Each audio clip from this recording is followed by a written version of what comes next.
ജബൽപൂരിൽ police നോക്കി നിൽക്കെ വികാരി ജനറൽ ഫാദർ ഡേവിസ് ജോർജ്, രൂപതാ പ്രൊക്യുറേറ്റർ ഫാദർ ജോർജ് തോമസ്, വിശ്വാസികൾ എന്നിവരെ മർദ്ദിച്ച സംഭവം ഏറെ ചർച്ചയാകുന്നു. മതപരിവർത്തനം നടത്തി എന്നാരോപിച്ച് ഒരു സംഘം ആളുകൾ മർദ്ദിച്ചുവെന്നാണ് ആരോപണം. മർദ്ദിച്ചവരെ ചോദ്യം ചെയ്യാനോ കേസെടുക്കാനോ പോലീസ് ഇതുവരെ തയ്യാറായിട്ടില്ല. ഇതോടെയാണ് മധ്യപ്രദേശ് ഹൈക്കോടതിയെ സമീപിക്കാൻ രൂപത അധികൃതർ ആലോചന തുടങ്ങിയത്. ജബൽപൂരിൽ ചർച്ചയാവശ്യപ്പെട്ട് ലോക്സഭയിൽ പ്രതിപക്ഷം പ്രതിഷേധിച്ചു.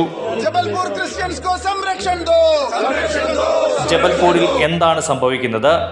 ജബൽപൂരിൽ നിന്നും Saint Aloysius Institute of Technology director father Thankachan Jose Sunday Shalom Online ന്യൂസിനോട് സംസാരിക്കുന്നു. കഴിഞ്ഞ 31-ാം തീയതി മാർച്ച് 31-ാം തീയതി മണ്ഡലയിൽ നിന്നും ജബൽപൂരിൽ നിന്ന് ഏകദേശം 90 കിലോമീറ്റർ അകലെയുള്ള മണ്ഡലയിലുള്ളൊരു പള്ളിയിൽ നിന്നും ഒരു ബസ് നിറയെ അവിടുത്തെ കാത്തലിക്സ്, സ്ത്രീകളും കുട്ടികളും പുരുഷന്മാരും അടക്കം ഏകദേശം 10-55 പേര് ജബൽപൂർ തീർത്ഥയാത്രയ്ക്ക് വേണ്ടി വന്നു. അവർ വന്നതിൻ്റെ ഉദ്ദേശം ഇവിടുത്തെ 2-3 ചർച്ചുകൾ കാണുകയും അവിടെ പ്രാർത്ഥിക്കുകയും ചെയ്ത് അന്ന് തന്നെ തിരിച്ചു പോകാനാണ്. അവിടുത്തെ വികാരിയച്ചൻ ഫാദർ ജോൺ കോട്ടേഴ്സും CMC കോൺവെൻറ്റിലെ 2 സിസ്റ്റേഴ്സ് അവരുടെ കൂടെ ഉണ്ടായിരുന്നു. അവർ നെയ്പട്ടോണിലുള്ള ഹോളി ട്രിനിറ്റി ചർച്ച് പോയി അവിടുന്ന് തിരിച്ച് പോകുന്ന വഴിക്ക് റാഞ്ചി എന്ന് പറഞ്ഞ ഔട്ട്സ്കേറ്റിലുള്ള ഒരു പള്ളിയിൽ അവർ പോവുകയായിരുന്നു. അവിടെ വെച്ച് പോകുന്ന വഴിക്ക് ഇവരെ കുറച്ച് ഹിന്ദു ഫണ്ടമെൻ്റലിസ്റ്റ് ഗ്രൂപ്പുകാർ ഇവരെ വണ്ടി തടയുകയും വണ്ടി ഹൈജാക്ക് ചെയ്ത് അവരും അവിടെയുള്ള പോലീസ് സ്റ്റേഷനിൽ കൊണ്ടുപോയി. അവരുടെ ആരോപണമായിരുന്നു ഇവരെല്ലാവരും ക്രിസ്ത്യാനിയാക്കാൻ കൊണ്ടുവന്ന ആൾക്കാരാണെന്ന്. അവിടെ പോലീസുകാർ ഇവിടെ ഇൻഡിവിജ്വലി ആയിട്ട് എല്ലാവരുടെയും ആധാർ കാർഡ് എടുത്ത് അവരുടെ വെരിഫിക്കേഷൻ ചെയ്തു. അതുപോലെ തന്നെ അവർ ഉണ്ടായിരുന്ന എല്ലാവരും പറഞ്ഞു, ഞങ്ങൾ ക്രിസ്ത്യാനികളാണ്, വർഷങ്ങളായിട്ടുള്ള ക്രിസ്ത്യാനികളാണ്, ഞങ്ങൾ പള്ളി സന്ദർശിക്കാൻ വന്നതാണ്, ഞങ്ങളിവിടെ സ്വന്തം പൈസ മുടക്കി ഞങ്ങൾ വണ്ടി ഹയർ ചെയ്ത് വന്നതാണ് എന്നൊക്കെ പറഞ്ഞു. പക്ഷേ ഈ ഹിന്ദു ഫണ്ടമെൻ്റലിസ്റ്റുകാർ അവിടെ ഉണ്ടായിരുന്നവർ, പ്രത്യേകിച്ചും പുരുഷന്മാർ, കുറേ സ്ത്രീകളും ഉണ്ടായിരുന്നു. അവർ അവിടെ ജയ് വിളിച്ച് അതിലെ ആരെയും പ്രവേശിക്കാൻ അനുവദിച്ചില്ല. അവിടെ ഒരു വളരെ തനാവപൂർണമായിട്ടുള്ള ഒരു സ്ഥിതിവിശേഷം ഉണ്ടാക്കി.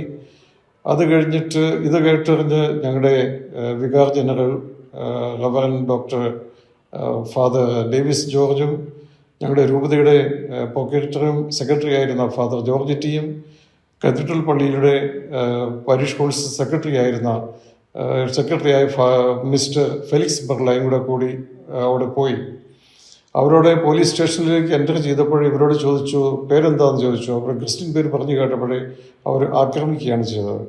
അവർ പോയത് അവരുടെ കാര്യങ്ങൾ അന്വേഷിക്കാനോ എന്തെങ്കിലും സഹായം വേണോ എന്നൊക്കെ ചോദിച്ചറിയാൻ വേണ്ടി പോയവരെ ഇവർ ആക്രമിക്കുകയും അതുപോലെ തന്നെ അവർ അവരുടെ പോലീസ് സ്റ്റേഷനിലെ ഒരു റൂമിനകത്ത് അവരെ ഇരുത്തുകയും ചെയ്തു.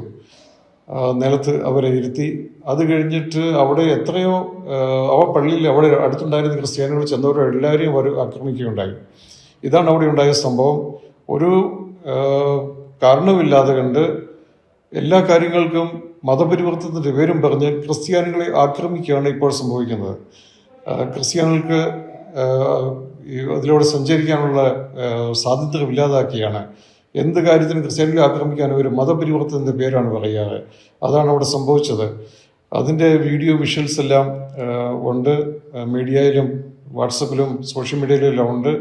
അപ്പം ഇതാണ് സംഭവിച്ചിരിക്കുന്നത്. അത് കഴിഞ്ഞിട്ട് അതിൻ്റെ പിറ്റേ ദിവസം ഒരു മണിയോടുകൂടി കാത്തലിക്സും അതുകൊണ്ട് മറ്റ് ക്രിസ്ത്യൻ സഭകളുടെ എല്ലാവരും കൂടെ ചേർന്ന് ഇവർ റാഞ്ചി താനയിൽ ചെന്നു. അവിടെ മെമ്മറാണ്ടം കൊടുത്തു. അതുപോലെ തന്നെ അവർ SP ഓഫീസിൽ പോയി അവിടെയും മെമ്മറാണ്ടം കൊടുത്തു. SP അവരോട് അഷ്വർ ചെയ്തു, കാര്യവാഹി കരൂങ്ക അവർക്കെതിരായിട്ട് ആക്ഷൻ എടുക്കും, അവരെ അറസ്റ്റ് ചെയ്യും എന്നെല്ലാം പറഞ്ഞ് അവർ അഷ്വറൻസ് കൊടുത്തു. പക്ഷേ ഇതുവരെ ഒന്നും സംഭവിച്ചിട്ടില്ല.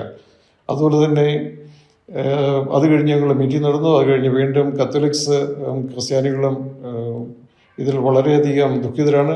അവർക്ക് ആക്ഷൻ എടുക്കണമെന്നാണ് ആഗ്രഹിക്കുന്നത്.